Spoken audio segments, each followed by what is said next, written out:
आला हजरत इमाम अहले सुन्नत मुजद्दिद दीन व मिल्लत मेरे आला हजरत से किसी ने पूछा था कि हजरत जी बीबी नात पढ़ सकती है?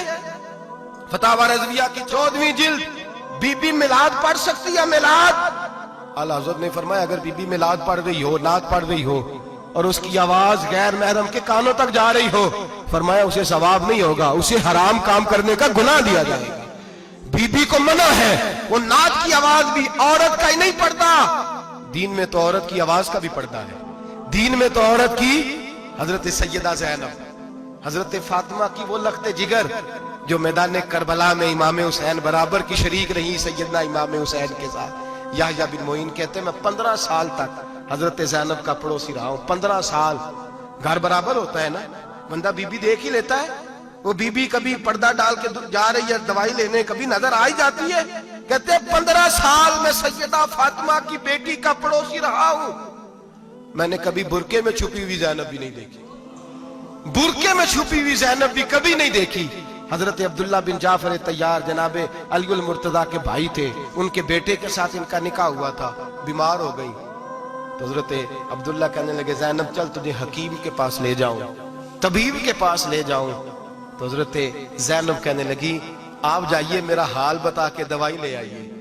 तो हजरत अब्दुल्ला जाफर तैयार कहने लगे शरीयत में गुंजाइश है डॉक्टर के पास जाने, हकीम के पास जाने की गुंजाइश है, तू चलती क्यों नहीं? तो हजरत ज़ैनब कहने लगी शरीयत में गुंजाइश तो है पर अब्दुल्ला मेरी मजबूरी ये है कि मैं फातिमा की बेटी हूं। शरीयत में गुंजाइश तो है पर मेरी मजबूरी ये है कि मैं हुसैन की बहन हूं।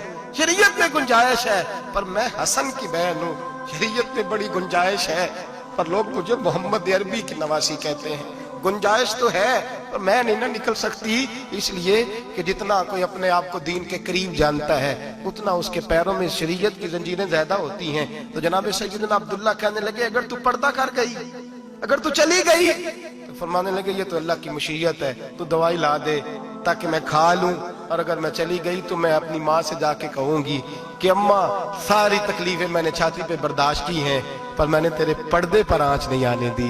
मेरे भाई ये उसवा नूर है, ये उसवा हसना है, ये हमें सिखाया जा रहा है। मेरे हबीब करीम की बीवियों का ये हाल था, बीवियों का अपने घर के आंगन में हजरत आयशा सिद्दीका, हजरत सौदा जनाबे अफसा अपने सेन में जब बैठती थी ना तो दीवार की तरफ मुंह करके बैठती थी, दीवार के साथ लग के दीवार की तरफ। बीबियां अपने घर के अंदर भी दीवार की जानब मुंह करके बैठती थी। लोग पूछती, बीबियां पूछती कि अपने घर में भी दीवार को मुंह करने का मतलब? कहती हो सकता है कुछ छत पे चढ़े अचानक नजर पड़े तो हम चाहती हैं फिर भी हमारा चेहरा नजर ना आए उसे, फिर भी हमारा चेहरा नजर, हम अपने घर के अंदर भी पाबंद रहती हैं।